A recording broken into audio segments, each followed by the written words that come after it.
Bernstein Unfiltered. Unfiltered on 312 Sports.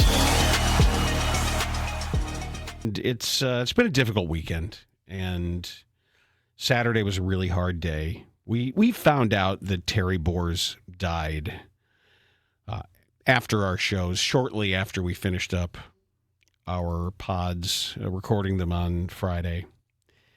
And, well, it wasn't, I'd say, a shock. It was shocking. I know that sounds a little strange, but I knew that he was in failing health. I didn't know that there was something that emergent, that pressing, that urgent, and then it just kind of hit like a ton of bricks. And this weekend has been a blur in a lot of ways, responding to the avalanche of outpouring of love and sadness that's been coming in via email here, via some DMs. I've been trying to get back to everybody, and I want you to know, as we mourn his loss and grieve his absence, that everything that you've been sending in, I'm keeping. I've been keeping all these emails and a lot of what's being said elsewhere, and I'm curating it. And I want to be able to present you as a listener. I want you to have a voice whenever we get together I presume there's going to be, there's going to be some private event, a celebration of his life, because there isn't a funeral. So I'm going to make sure that you're represented there as a longtime listener of Terry's. And there's so many people. I remember saying this after Doug Buffone died. People who say, I felt like I knew him. I felt like I knew him. You did. You did. You did. You did. You did know him. It wasn't a bit. It wasn't a character. Because who could possibly think of a character like that? Who could possibly have some long form bit? It's not like an Andy Kaufman thing. It was that Terry being Terry was his magic, and it was part of the joy and the complexity and just what made him so special and such a sui generis individual. There will never be another quite like that. So I thank you. It's a long way of saying thank you for everything that I've been reading and seeing all weekend, just starting Friday night and through now, and it is not stopped. It's been, and to be sort of on the vanguard, like the front lines of people, because this is the contact point. Nothing has been officially set up for you to express things elsewhere. That this and that it's wonderful. It's wonderful and I'm trying to keep everything together and make sure I have all of these kind words and these wonderful memories and have them together. Thank you for the outreach. Thank you for the condolences. It's hard, and Terry makes it hard.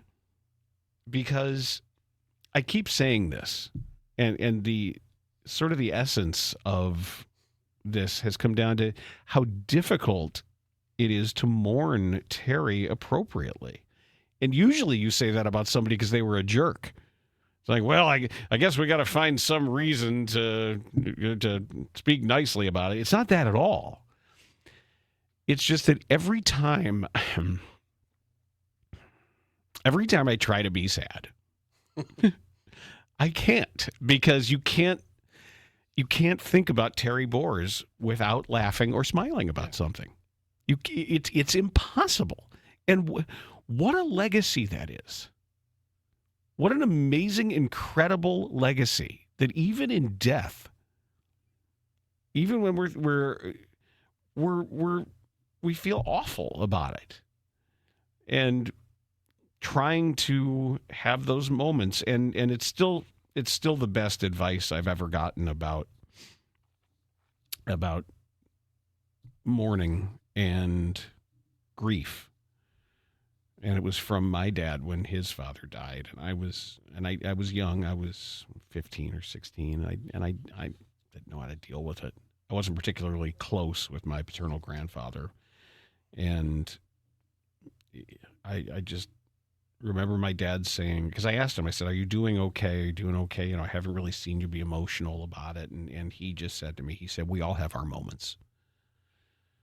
And I tend to get worried about grieving. And am I doing it right? Am I checking the boxes? Is this how it's supposed to feel? Is this how is this proper? Am I honoring the person's memory enough? Am I grieving enough? And I keep getting back to when I was 15, and he said, we all have our moments, and that's okay. There's no playbook. There's no right way. There's no one's holding you to a standard in how you grieve. And every time I think of Terry, I'm laughing about something. The dumbest stuff, the silliest things, the strangest noises or insults, or listening to him while he's driving, yelling at people and things, and just spraying the words in all directions. And I'm not. Then I feel guilty. And I feel bad saying, why should I be laughing? Why should have a warm heart when I'm trying to grieve and I'm trying to be sad? And the answer is all of it. It's just, he's very difficult to be sad about. Yeah, I mean, I'm very sad when I heard the news when we got, word out of it on Friday. But I've been the same way, because even though I'm very sad and he's been on my brain pretty much since Friday.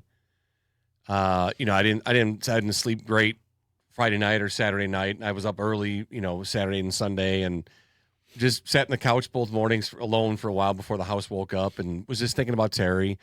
And it is hard to be sad, because it is, I'm smiling and I'm laughing and thinking about all the laughters that we had together with Terry and how funny he was.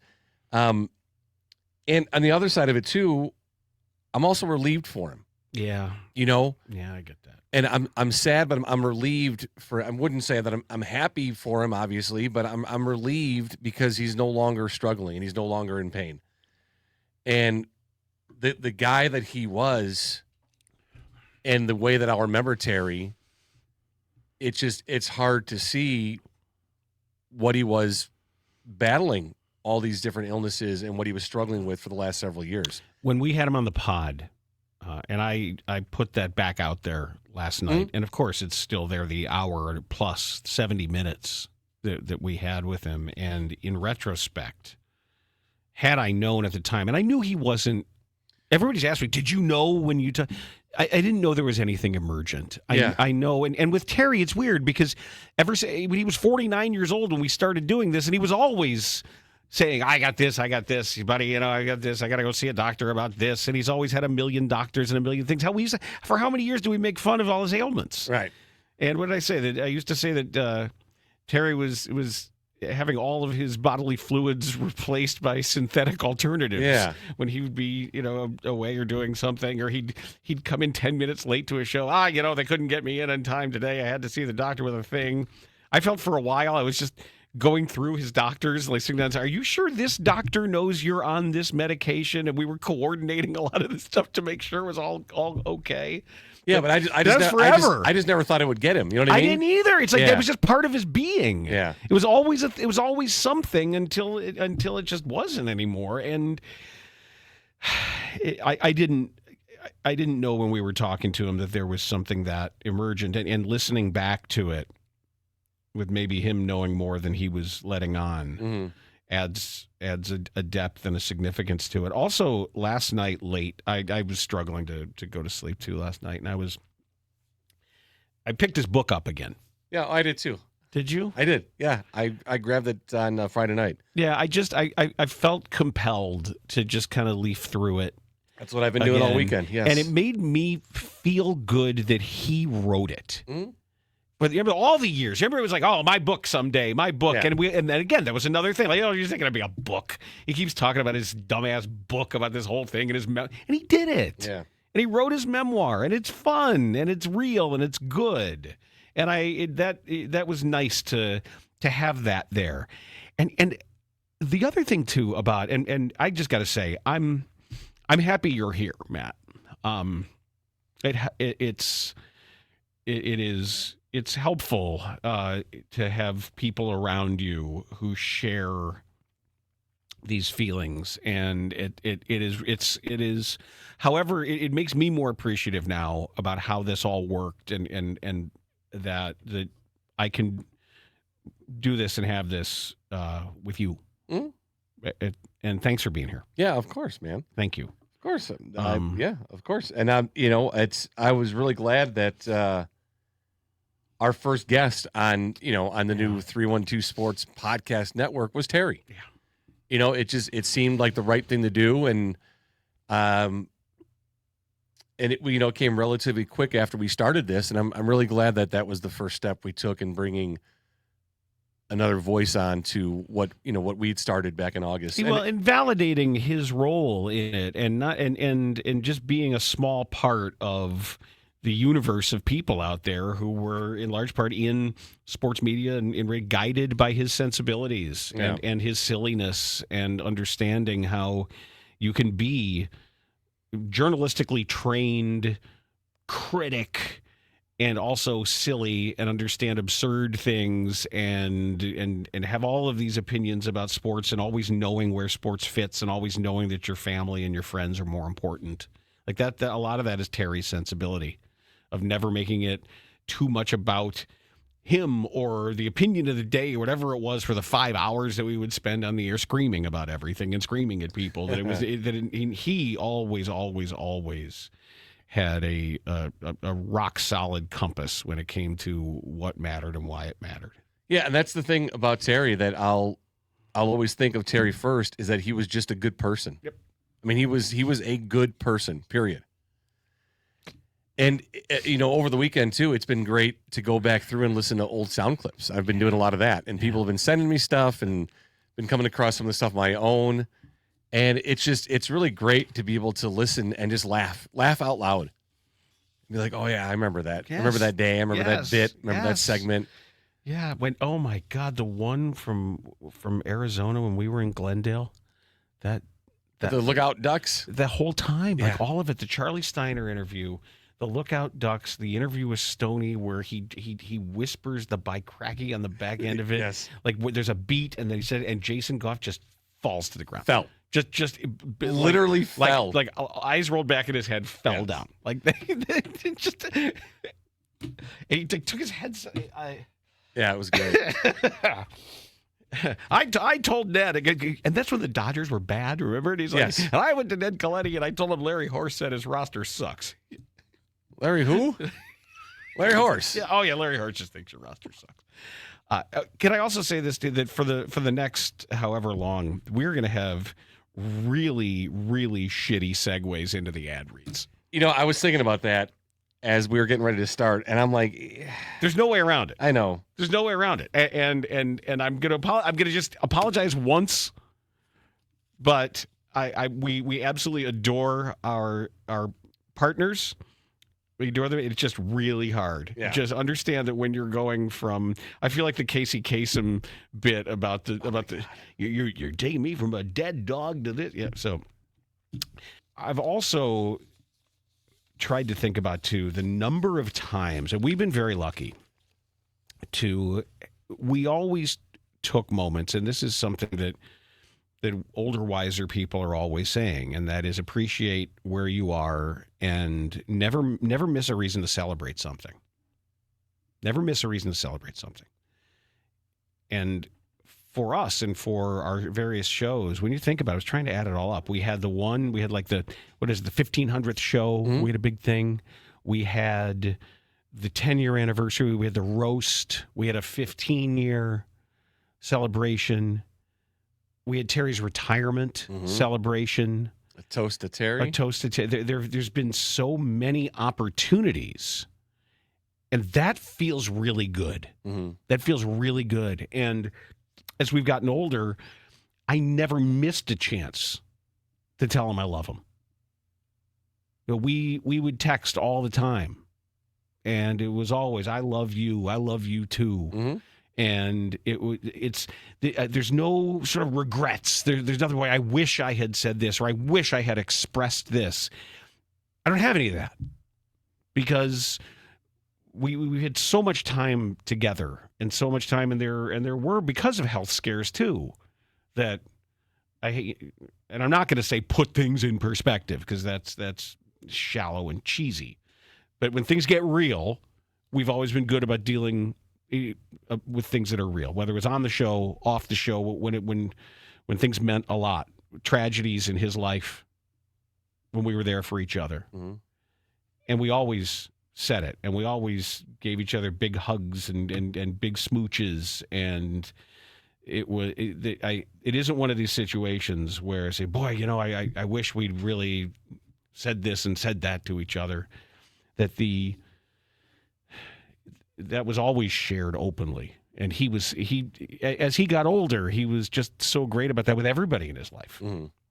And to have the number of children and grandchildren and all of his wonderful, happy, and successful kids and grandkids. What a legacy, really.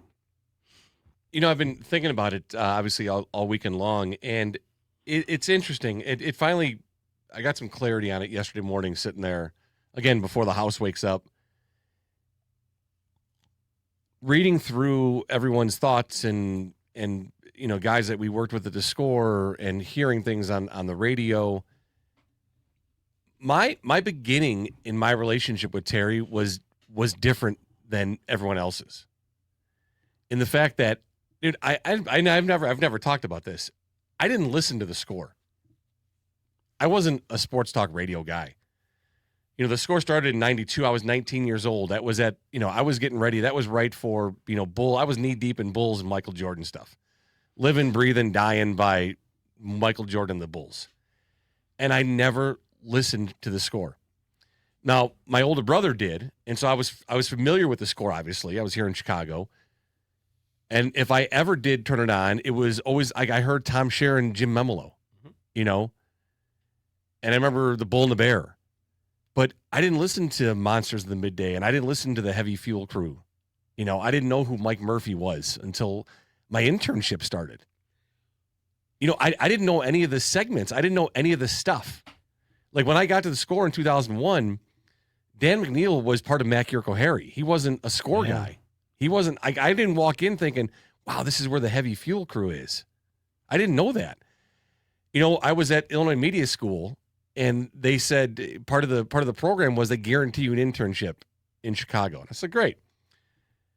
And then when I went to IMS, I went there because I wanted to go on ESPN and be a Sports Center update anchor. Like I thought that would be the coolest thing to do. Mm-hmm. And I thought my sarcasm and my wit would be like, I would fit in with that. I would love, that would be great. That was my goal. And then I'm at IMS, and then radio was like, and I did some radio in college and high school, but it was all fun. It was with other people who had a direction and a goal with it. And I was just a guy, sitting in. And so then radio became a thing for me at IMS. And then, but everything I was doing was like gearing towards, and this is going to, you're going to laugh. Like I was listening to US 99 and country music and, Big John Howell and Ramblin' Red Rectum. Those were my guys, Terryism. Yes. That's not Big John Howell. That's Captain John Crackpick. Captain John Crackpick, correct. Yeah. So I was like gearing towards, I wanted to do like morning drive on a country station. And it was like, oh, hey, you got to start this internship, and we got you at the score. I'm like, oh, yeah, okay, I know the score. Mm-hmm. So I go, and so I walked in, and when I'm interning for Murph and Fred, and then you and Terry. And these were just four guys that, all right, Murph and Fred and Dan and Terry. Okay, cool. I didn't know Terry Boers, the writer. It wasn't until after the fact that I went back and pulled out of storage all the Sun Times I've kept because of the Bulls. And I was like, wow, okay, there's Terry. He was the beat guy. Yes, there's Terry. Oh, hey, that's Terry. He was never Terry of Heavy Fuel Crew, and he was never Terry of, the sports writer. He was just Terry at first. And then he became my friend and a guy I work on his radio show. And so that's where it all started. I didn't walk into it with, oh my God, I'm walking the hallowed halls of the score, and this is what I grew up with, like a lot of guys did who ended up working there. For me, you guys were just guys. It's so funny. I was part of your radio show. And then when I got to become the executive producer in 03, then it became my show, and I was part of the show, and you guys just became friends. You were friends of mine that I worked with.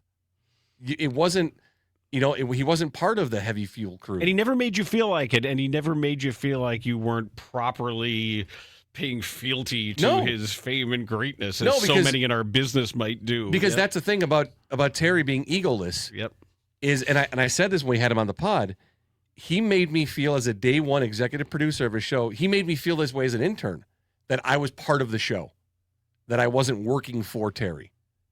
I wasn't working for Boers and Bernstein. Well, how about when he and I were put together, when they mixed everything around, and I had done just a couple of months on the evening show and for Murph, and I think they were afraid of losing me to a competitor at that time if I didn't get some sort of opportunity to be a full-time host. Because that was like 4 years into your time. I started in 95 to 99. Yeah, right around 99. It was the early it was the spring when I took over in the evenings. Yeah, then August of 99, B&B was formed. Yep. And it was originally going to be Boers and Bernstein.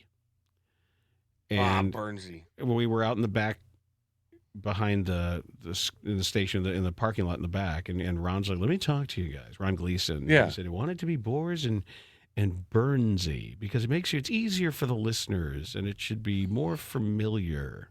Sounds less Jewish. Exactly. Exactly. Thanks, Gleason. That's my guy. I'm making fun. I love Ron Gleason.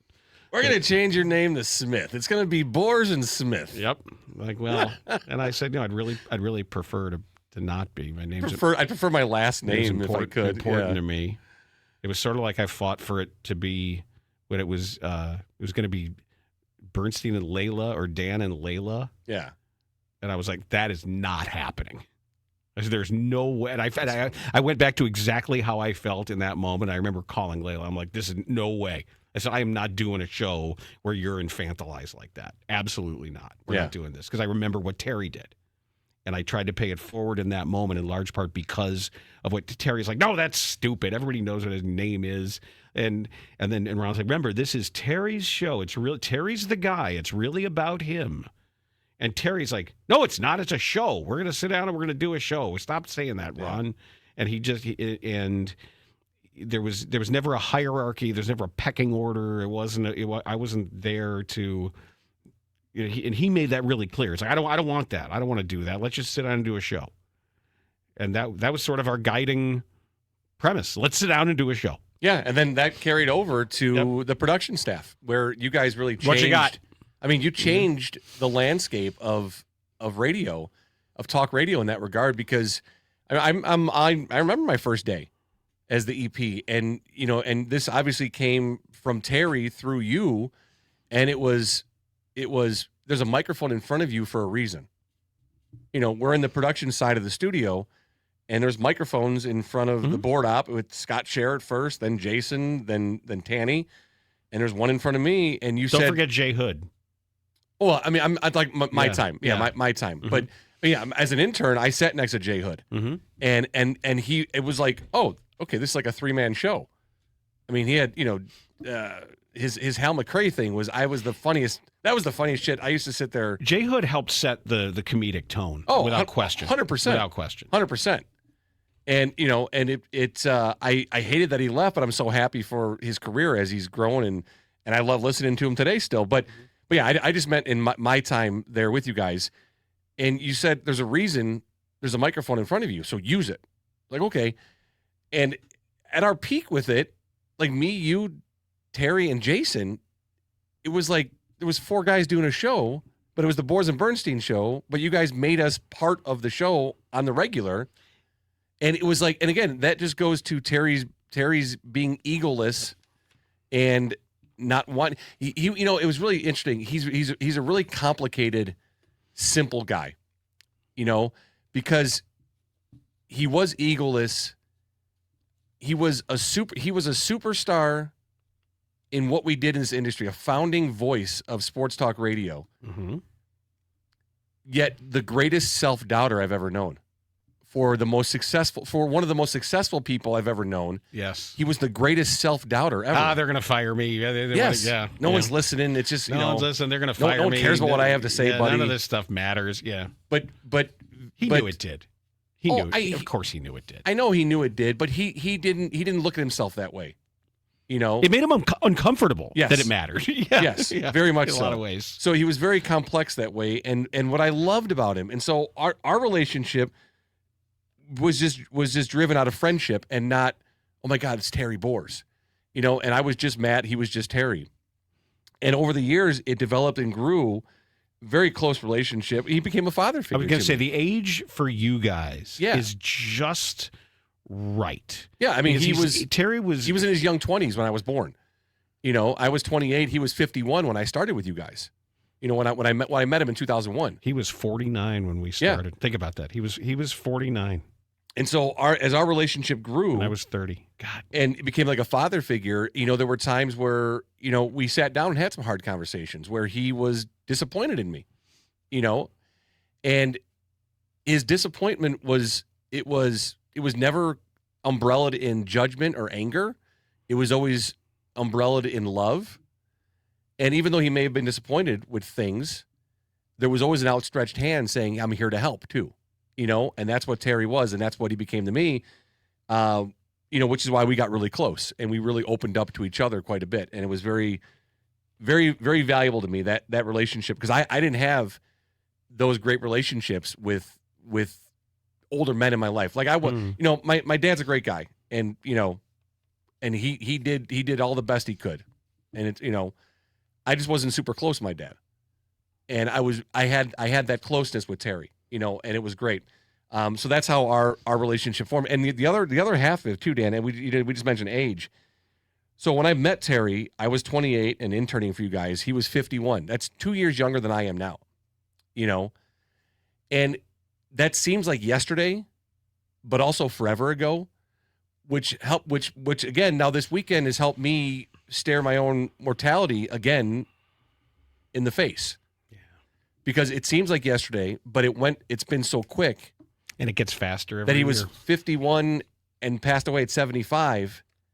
And while it seems like it was such a long period of time for us to be together, it went by like that.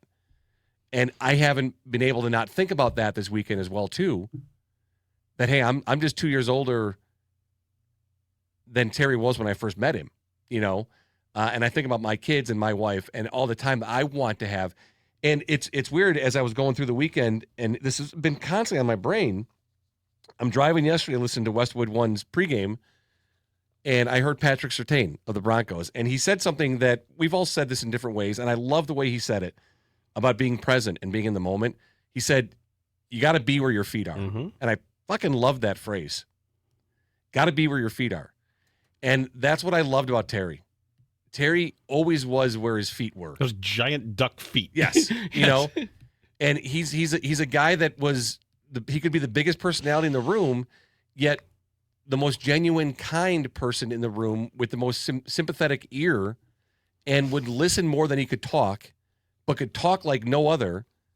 But he was always there for other people first. Always there, and where many of us are busy, poking at our phones or looking at our devices or very much somewhere other than where we're actually sitting.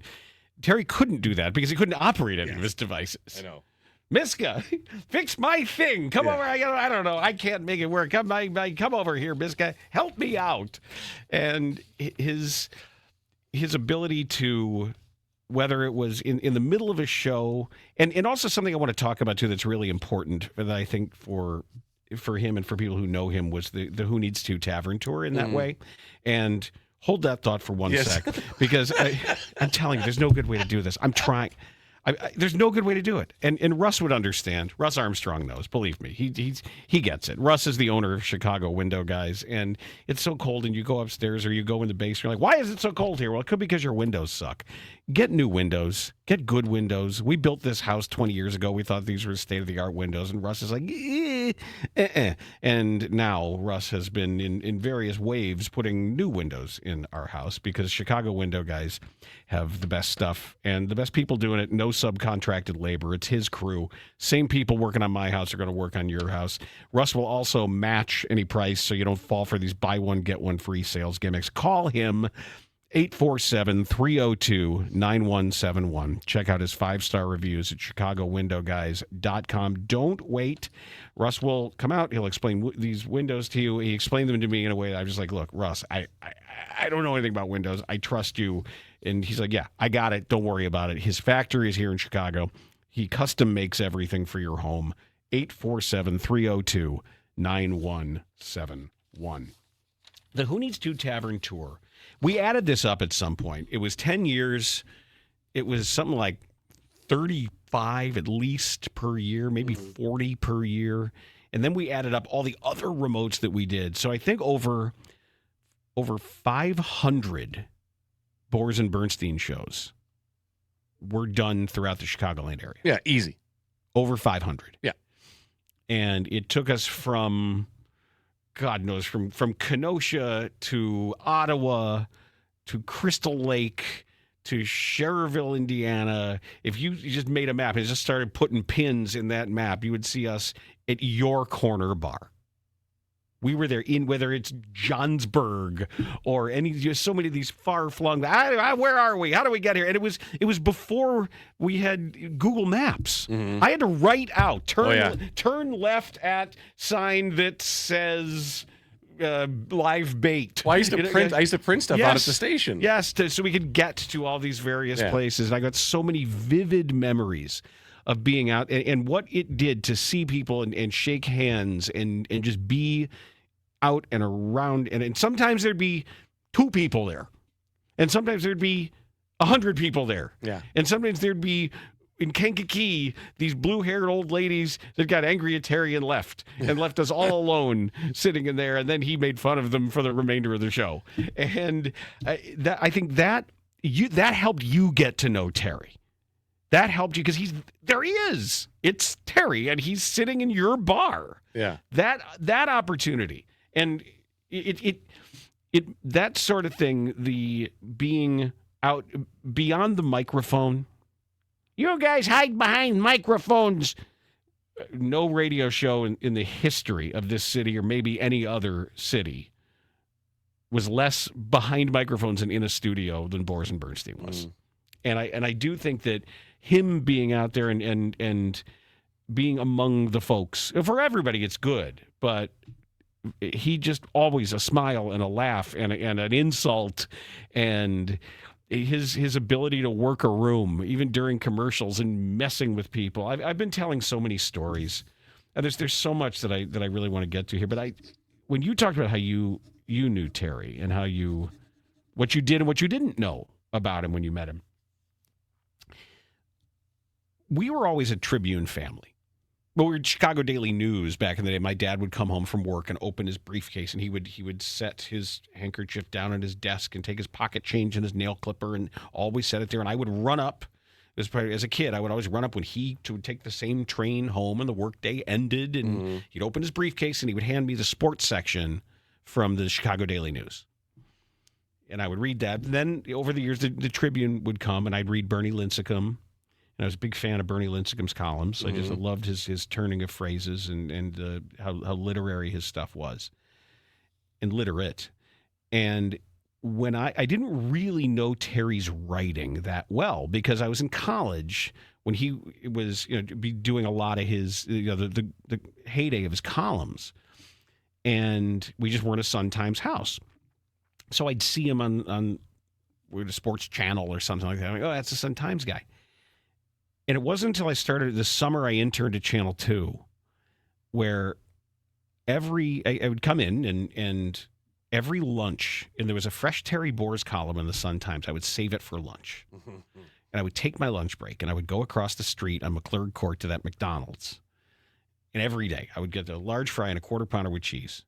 And my favorite thing was to read a Terry Boers column. Because I'm like, this guy's smart and silly. And I love the dad joke puns in there that he would throw around unapologetically, but always had a rationale for strong opinions and always backed it up. And there was so much joy and understanding of, when to be serious and when not to be serious. And then when he started on the Score, when I was in Rockford, and it was originally McNeil and Hanley in the afternoons, and I listened to it. I liked it. But then when Terry was on, he sort of split time with Hanley. Wait, I didn't know that. Yeah, McNeil and Hanley, do-do-do-do, do-do-do-do. It was an Addams Family theme. Okay. McNeil and Hanley. And then Terry would sit in every once in a while, and then Terry took more time, and then it became the Heavy Fuel Crew. And when he was on, I'm just like, oh, this is it right here. This guy gets it. And it was funny and critical and silly and ridiculous. And the way he'd break the fourth wall, and the way he would make fun of things that were going on behind the scenes, and nothing was sacred, and they weren't trying to, and that's why, I listen to Murph, I'm like, why is this guy doing the whole theater of radio thing? It's like, let everybody in a little bit. It's just, you're not fooling anybody. Just make fun of everything. It's okay. And Terry did that. And I just love listening. And then when things kind of got started and Greenie left and I applied for the job, and I still was kind of awed to like, that's Terry. Yeah. That guy I listened every single afternoon. And everything happened so quickly that now it seems like the difference between 92 and 95, that was an eternity to me. Oh, I bet. Those 3 years at that time was an eternity. And the Score just was taken off like a rocket ship at that point. And then to be able to be a part of it that early in its development because of him and be around him. Also, this is really important, that there's a lot of people, the way the industry has changed, the way the business has changed, the idea of it being hot take and saying, I'm a guy with sports opinions. And you want to hear my opinions on sports? And there are people who've been very successful just giving opinions on sports. And when you read Terry's book, it's really important to understand his background in journalism and how critical it was for him to be a trained journalist, knowing how to report news, knowing how to report. And he never, ever, ever, even when songs, so much of his essence was journalistic and about finding things out and telling you things about the teams that the teams didn't want you to know and that athletes didn't want you to know. That George Orwell quote, journalism is telling stories that the subjects don't want out there. All else is public relations. And Terry was keenly attuned to that, and always understood what it meant. And then when he became a columnist, became an NBA columnist, it helped my friendship with him because I was a basketball guy. And I was coming from not just covering, 4 years of those Duke teams and being in the press rooms in the ACC with Jim Valvano and Dean Smith and Bobby Cremins and all these guys. And obviously being around Krzyzewski most days, that coming into that to then cover the Bulls, and it was a time when Terry had been on the Bulls beat. That was his first beat, was covering the Bulls at Angel Guardian, and then graduating to the columns. And it's when all the columnists and all the radio guys came from the NBA beat. They all came up the same way. All those guys, Dan Barrero and Phil Jasner, or these guys. The best opinion guys were NBA guys. Because the nature of the game, the sport, the league, the coaches, the talking, the hotel bars, everything. And it lent itself to guys who could tell stories and insult each other in a way. And there was sort of an urbane sense of sports that came out of the NBA. And it helped Terry really find his voice in a lot of ways as a critic. Even though we covered the Bears really hard, I kind of got where he was coming from, and we shared a lot of old stories when it came to the Bulls and the NBA and basketball. So revisiting some of this stuff and just hearing how he cut his teeth on the beat, and it was tough to top him on the beat. He was really good at it, and he could write on deadline. I hope people understand what a great deadline writer he was. You talk to old Sun-Timesman, talk about those desks and what he used to do on deadline. Hard deadline on that little, that awful Tandy Radio Shack first word processor that he'd bang out stories and get it right. And then on the desk, he'd rewrite everybody else's story. That's what too. I was going to say that. I used to love hearing his stories that weren't on the air about all the rewrites and the work in that newsroom that took place. And I mean, this is the way he would talk about things. You know, it was great. Well, he used to work the phones too. Like back in the day before the internet, people would call sports desks to get scores, and random people would just and like caller in. Right, but you'd answer the phones and it would be random. Hey, do you know what happened? And it was one of my jobs at Channel 2 was to do that. Yeah. Terry did it at the Sun-Times. I used to do it at WTVD in Raleigh, Durham as well. Who won the race at Rockingham? Who won at Darlington? And you dealt with that. That's what you did. I did it at the score. But sometimes I'd put him on the air. And Terry apparently was just people couldn't wait for Terry to pick up a phone because anybody sitting around him knew it had the potential to be absolute gold. So I was going to say that too when you were talking about the tavern tours. Terry had a gift that I was so jealous of. He could talk to someone face to face, obliterate them, absolutely eviscerate them, insult them, and they walked away with a smile and a laugh and had the best time of their life. And yet they just got roasted for like 3 minutes. I know. There's so much of that that's coming into these emails where people are saying, yeah, I ran into Terry and he called me a stupid fat bastard and it was the best moment of my life. And I laughed my ass off and I'll never forget it. Right. And he had that ability because he was a kind, even in... I know. But it wasn't mean-spirited though. It wasn't. It was all in humor and good times. And because he could do that, because he could laugh at himself and genuinely laugh at himself. And that's what goes back to not having the ego. He didn't care how he appeared or looked. I told this story the other night. If you laughed and felt better after that interaction, then Terry, his goal was met. Yep. It was.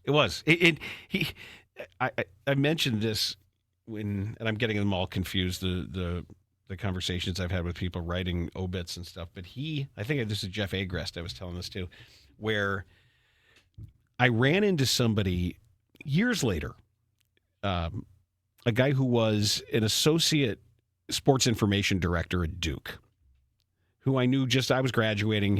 And I saw him years later, and I mentioned that he's like, "Oh, you're in Chicago now? Yeah, I saw your name. You're on the air. You're doing stuff in Chicago. That's great."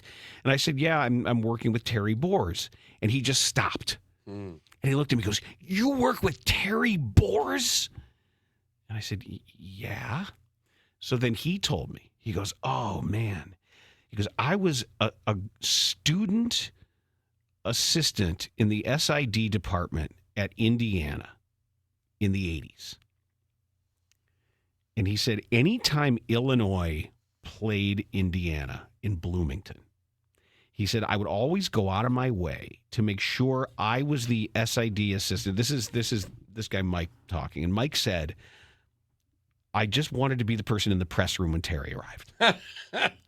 He said, "I would take whatever job." He said, I would go back there and be like, "Gee, I want to make sure everything's okay in the press room," because he said there was nothing like it. Yeah. It was, first of all, it was Terry coming to cover Bobby Knight, which was always a thing. Because the guy you know how much he hated Bobby Knight. We had him on when Bobby Knight died just so he could piss on his grave. It was fantastic. It was great. I'm so glad we did that. I'm so glad he outlived Bobby Knight. That he was actually able, when Knight died, to actually go on the score and say horrible things about him. It was fantastic. So anyway, he said Terry would arrive. This is before sports radio in Chicago existed. And the doors would fly open. Hey, buddy. Hey, buddy. Oh, there you go. You old fart in a rain barrel. And he had a word for everybody. Yeah. He knew everybody. And everybody would sit back in their chairs, put their pens down, and set their pads of paper down to their tape recorders, and Terry would walk the room. Yeah. Oh, look at this mother over here. And he had a thing for everyone. And this kid at the time was like, that was the greatest show on earth. Oh, I bet. Was Terry arriving in the press room. And we got to see it later in the airport. Yes. We'd get to the gate and he would say it to us, but Terry would we'd go around the room and have comments about everybody sitting there. Everybody. And I loved traveling with him. It was always brilliant and just quick. Yep. And funny. Yeah, I liked being around him. That was it. Like I it's weird. There was never a time where I was like, oh God, I gotta be around Terry today. Or I gotta see Terry. No, you reserved that for me. Oh yeah, for you, 100%. But that's just not exclusively for you. Right.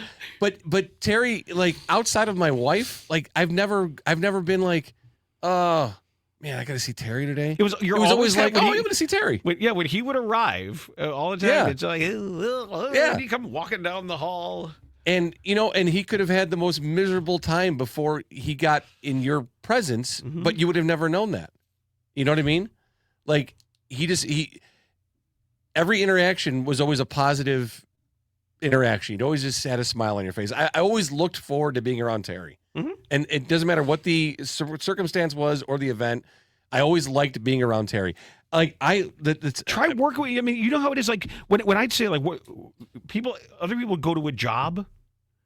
We still don't have jobs, but right. but the idea of what are you going to do today? Well, for 5 hours, I'm going to laugh with Terry Boers. Right, and that's what I had. That's my job. Right, and I think we all had that too, for 14 years, almost 14 years together. It was like, what are you doing today? Well, yeah, I go and I sit next to Jason Goff, and I listen to Dan and Terry do a radio show, and then we all just fuck around together. And then it was like, oh yeah, I sit next to Tannehill, and I listen to Dan and Terry do a radio show. Like, how lucky was I? How about the Super Bowls, man? When it was like, let's everybody do a radio show, then we go have a big dinner, and then go drinking. Right, and then we have another dinner because I have to eat out with you because I need to have two dinners. There's the Bernstein dinner. Right. Yep.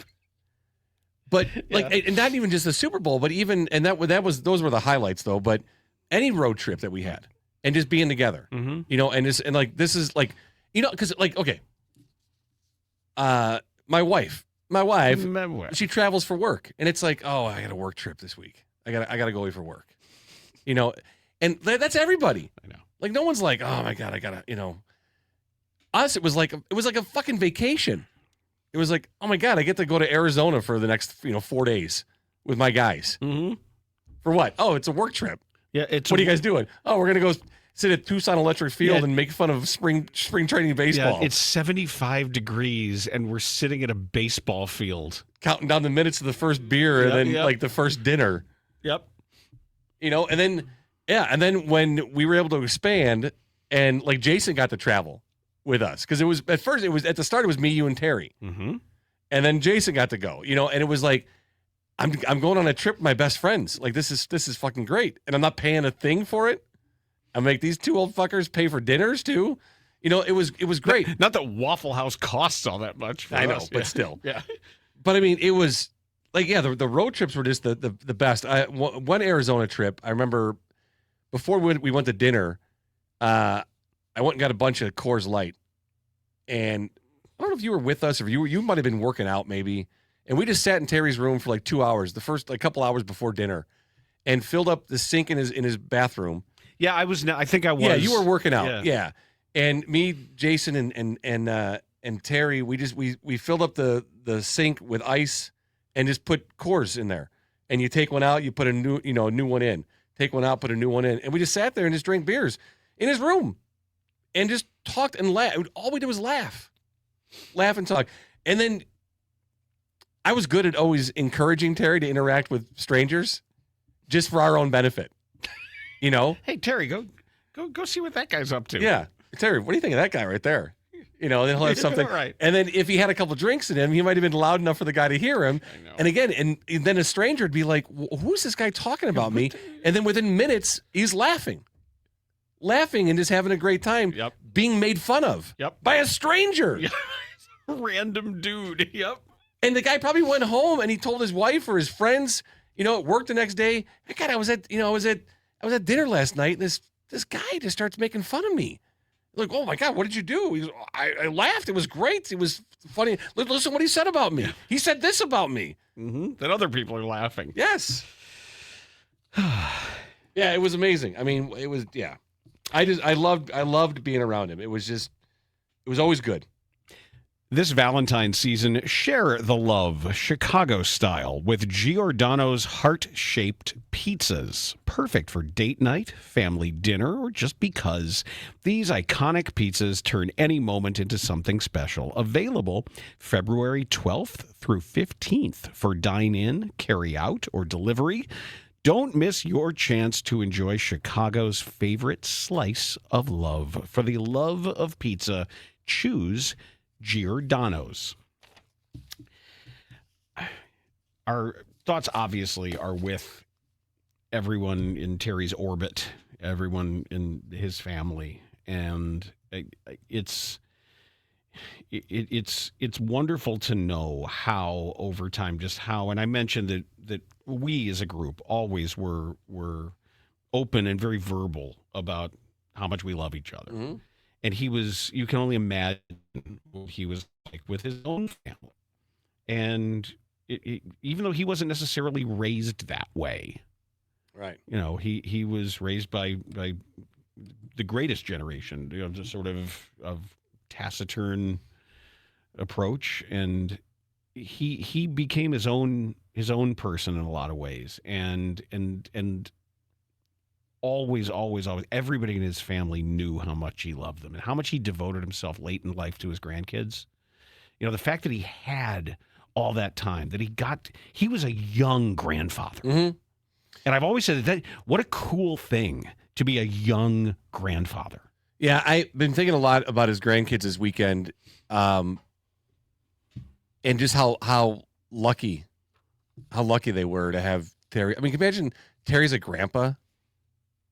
You know what I mean? I mean, yeah. Because for you, he was a bit of a father figure. There's a paternal role. I think for me, it was a combination. Like within the industry, I'd say it was a combination of much older brother, yeah, and goofy uncle, yeah. Oh yeah, no, yeah. So it was, but I would think to have him as a grandfather would be great. Yeah, and I my heart breaks for his grandkids to not have their grandpa. You know, but they had a lot of they did get to enjoy so much of him. Mm-hmm. They really did. And I'm just trying to think like the proper way to pay tribute to Terry. If there's still a racetrack open somewhere, if there's some crappy harness racing somewhere. Oh, I'm sure there is. Yeah, there's got to be. Go to whatever harness track is open, and that was, we were talking about the love of his life too. Yes. The harness horses, the standard breds. Even just talking, and that's another area that we bonded over. And you know, I fell into it as a bartender, and fell in love with the sport itself, and got to know people inside of it. And you know, and that was another area that we bonded really well on. Harness racing? Well, no, horse racing in general. I was never much of a harness guy because I worked at I worked at Arlington and Sportsman's, and we just bonded over because that's another culture. Mm-hmm. Of people of subset that fit Terry really well, you know, and he was like, I mean, he would have been like the king of the horse people, you know. Yeah, when you actually on From the 50, when you were talking to John Ortiz about that, yeah, that resonated with me. I kept thinking of Terry through all of the stories that he was telling about the culture and the family and the people and why he gravitated to that when he was working on his role. I was very mindful of Terry throughout a lot of that stuff. Yeah, no, me too. As we were having that talk, and man, that was a great part of the conversation with John and what he did to learn that role. And the show, I'm sure you've never watched the show Luck that he was on. No, I know of it. Yeah, okay. But the actor, God, I hope I have his name right. Richard Kind. Oh yeah, yeah, right. So he's a track guy. You know, I didn't know Richard Kind was a track guy. Okay. Oh no, in the show, he's on the show, and it's like that's Terry. You know what I mean? I just think of like Terry. Yeah, big goofy. Yes, in the show, you know, and just loves the gambling and the horse racing. But yeah, I totally thought of Terry when I was talking to John Ortiz as well too. But yeah, that was another culture that he would have thrived. You know, he would thrive in that. Yeah.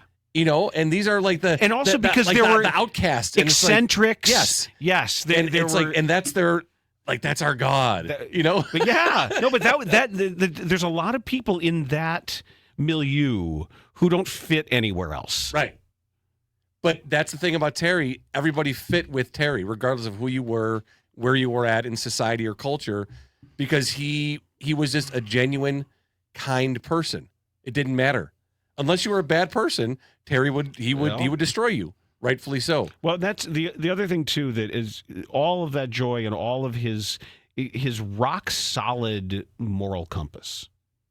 That even though he could be a penis, his rock solid, when there was a right and a wrong and a way to treat people and a way not to treat people. And if you were on the other end, if he was coming after you, and especially there were a lot of things that we got really serious about. And I will never forget him having my back throughout all the stuff when everything was breaking and in the news about the Catholic Church and everything that was going on, and Terry, in our own way, using humor, using the point of humor, going back to what I always say, the George Bernard Shaw quote. I always say, if you want to tell people the truth, you better make them laugh or they'll kill you. Mm-hmm. That's a guiding quote for me. If you want to tell people the truth, you better make them laugh or they'll kill you. And few people were better than that at Terry. And when guy's making fun of the Pope. And he's one of the hardest laughs I've ever had when we were sitting and he's watching. Comes Uncle Tilty. Uncle Tilty is coming out, and it's time. He's finally had enough. He is giving his famous papal encyclical, his speech known as Nolo Cornholo. And here comes Uncle Tilty to give the Nolo Cornholo speech. And everything went down with DePaul. Remember all that? And he just like, when I'm like, what do we do here? What's right? And he said, you know exactly what to do. You know what's right and wrong. There were things like that where there's a right and a wrong. And he never wavered in that stuff.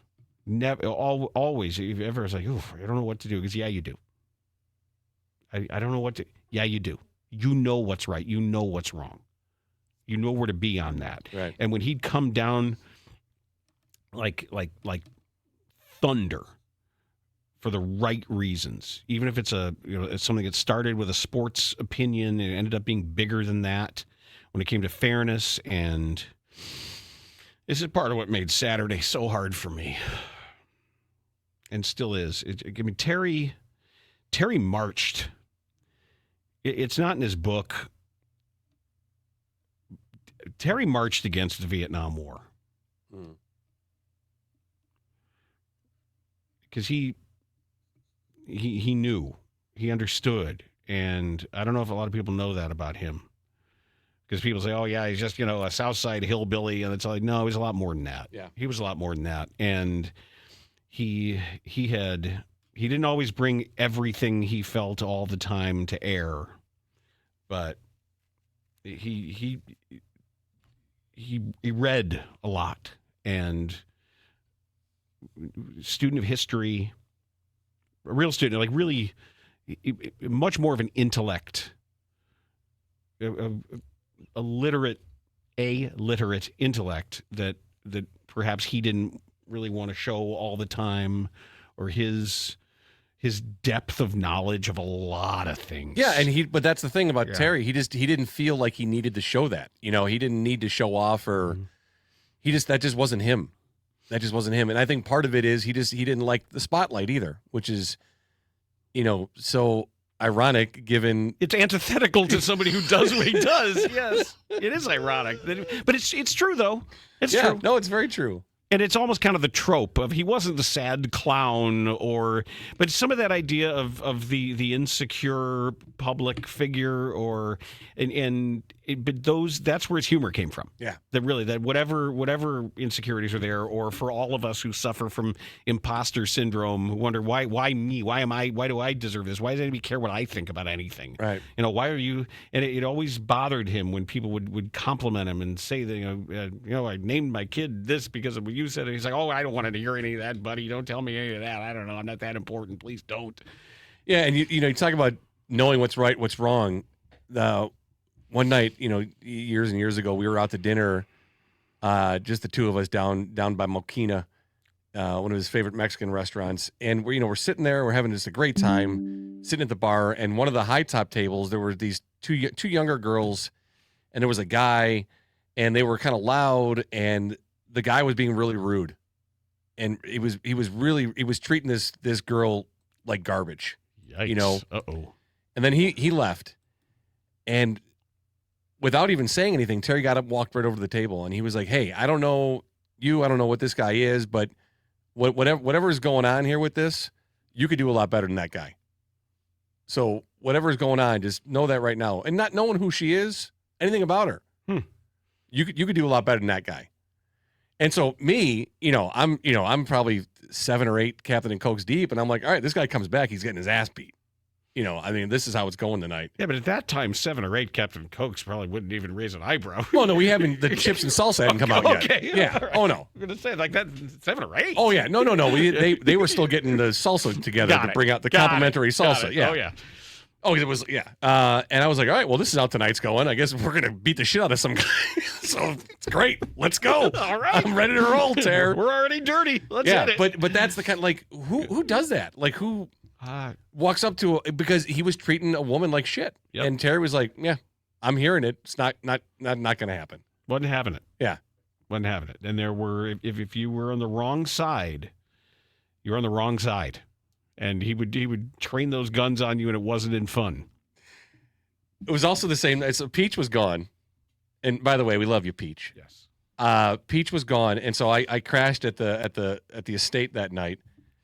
And I remember Terry going to bed, and he had this 1,000-foot TV. He had a giant TV. I mean, this TV was as big as the 312 Sports sign behind you. I used to make fun of it back before it was fashionable for right, all before, of us to have the giant TVs. I mean, yeah. Yes. And his remote from the little guys was. I mean, it was like the. I had it. It was like this. I mean, yeah, it was huge. It was like an iPad. Yeah, and it weighed like 15 pounds.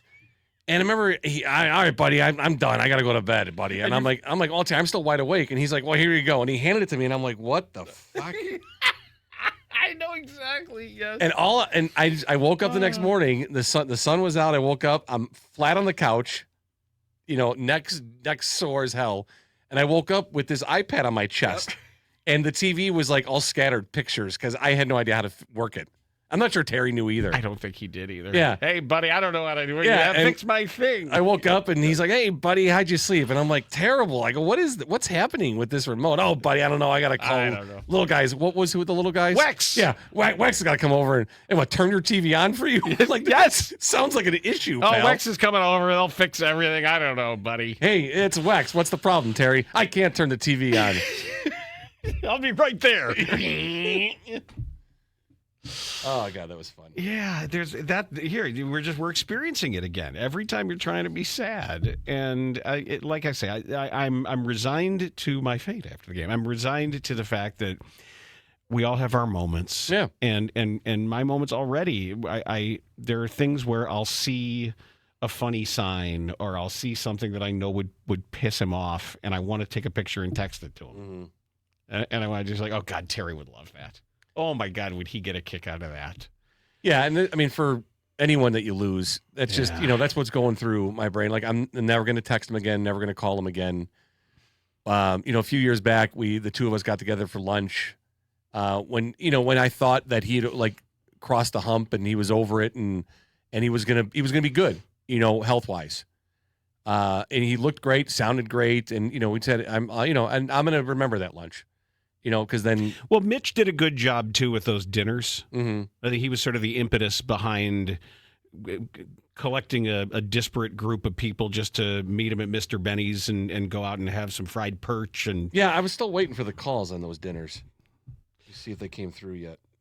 Give it a look. Let us I'm looking know. at missed calls. No, not yet still. All right, cool. And I know he was...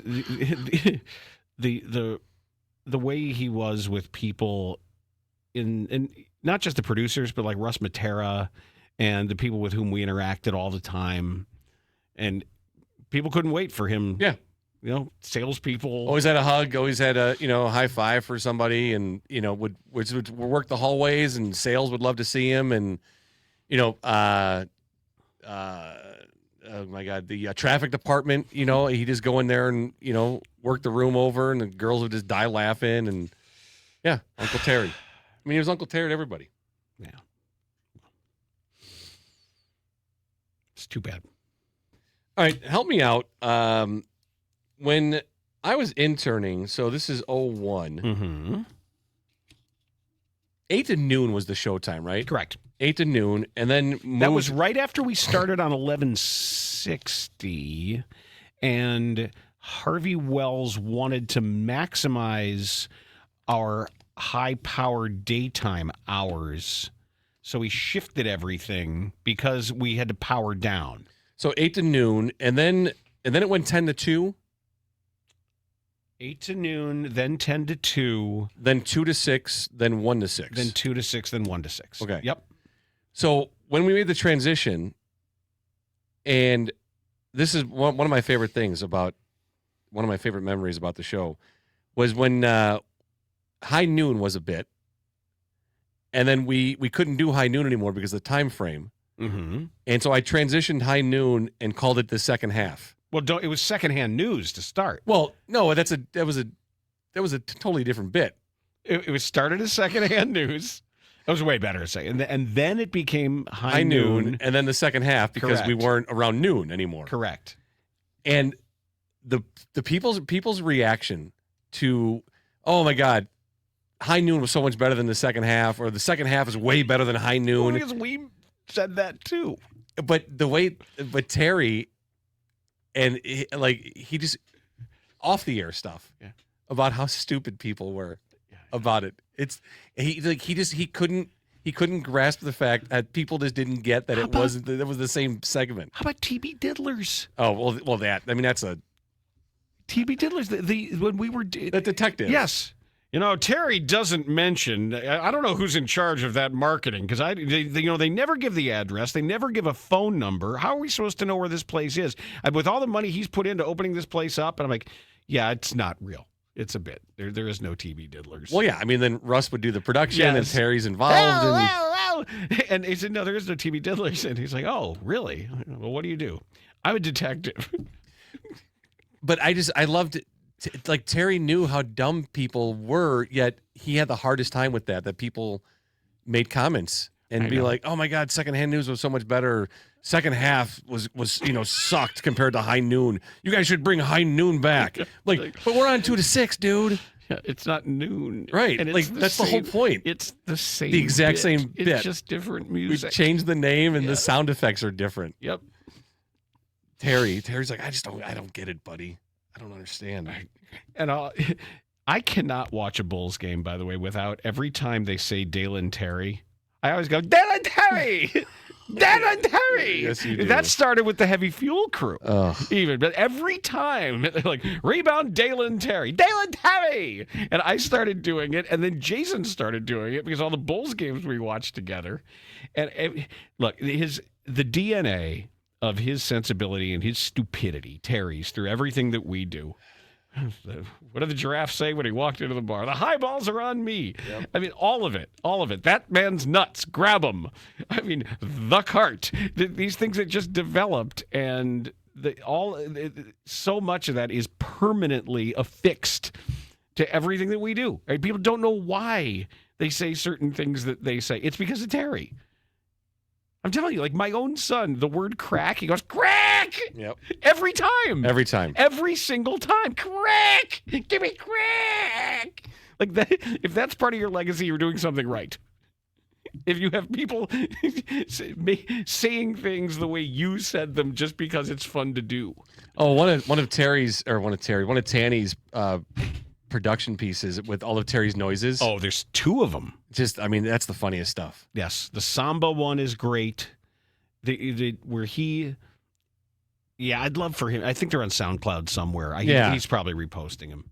So, oh my God, they were so good. Because half the show Terry would talk, the other half of the show he would make noises. It's a great job if you can get it. Yeah, it sure is. So, but the fact that he would do that in public to people, like that the dinner we've talked about the dinner. It's the three of us, and it's make it hot, make it, and this poor server. And make it hot. I want it right up the old. It's like, what's wrong with this guy? Order. It's like, okay, sir. Sure thing. That's sober. And then, I don't know what she put in it, but he was. Oh, he was dying. Yes. So she dying. She delivered on that one. Dripping sweat. Yeah, we got to get some ice cream, buddy. Oh, we couldn't find it at a gas station. Yeah, we were like a Circle K. Yeah, weren't we? Frozen ice cream bars. Because there was no ice cream shop open. I remember what I got. I got a Heath bar. I got the ice cream Heath bar. Buddy, we got to find ice cream. Buddy, got to get ice cream. Chili ice cream. Idiots in the back seat as I'm driving around. We got to get ice cream. You guys were lucky early on. I didn't drink because I was driving your asses around. I thought it was like part of my duty. I did business expenses and made sure everything was good and hotels were good. There's no sex, drugs, and rock and roll for Ian. Ian's trying to find mandolin strings in the middle of downtown Cleveland. Yeah. Well, I think I made that up the one time I had to wake up you and Jason in the running car. Oh, Arizona. Yeah, that was a good one. I think that was the same night. I think we stole things from your parents' rental house. Remember? Oh, that was the same night? Yeah, I think it was the same night. Remember your mom squeezed fresh lemonade, lemon juice from the lemon trees. That was Frank Thomas's house, yeah. Yeah, they stayed when they went to Tucson. And so we go to visit. The four of us go to your parents' house to hang out for the night. And she's like, do you guys want vodka lemonades? I made homemade lemonade from the lemons in the lemon tree in the front yard. We're like, yeah. And then you guys stole sombreros off the walls. And we started a handle of Jack and a handle of Captain. That was in the liquor cabinet. Yep. And then there was a rug on the floor that we rolled it up and carried it over our shoulders. And your mom was like, okay, all right, boys. And then there was the hot tub. And we were like, hey, what if we meet some people out tonight? We want to come back and use the hot tub. And she's like, Bruce, get the hot tub ready for the boys. Yep. Yeah. Telling you. It was the best. And there's Terry just like looking at me and Jay like, what the hell? What are you guys doing? Yeah, and then I remember getting back. I was with my parents for most of the evening, and then I remember getting back to the hotel late, and like in the little driveway of the hotel, you guys were in the car, asleep. Yep. Yeah, that was a night. Guys, that was a night. Hello. We how we doing? Oh, hey. Well, that was a night. How are you? Jay was driving, and we stopped and asked this car. There was a stop car. We asked him for directions, and so we rolled the window down. The guy rolled the window. He saw a black man driving the car, and Jay asked, he's like, hey, do you know where so-and-so is, or whatever it is? And the guy's like, oh, I don't speak no English. And I was like, all right, we better go. Like, before we were just get murdered. Leaving. What a good idea. Yes. I don't speak no English. I'm like, okay. All righty. Well, thanks, sir. Yeah, I think we got some King Crover somewhere. We poured a little bit out. And then, next thing I know, you're waking us up in the... Mm-hmm. It's all good. Everybody's okay. Yep.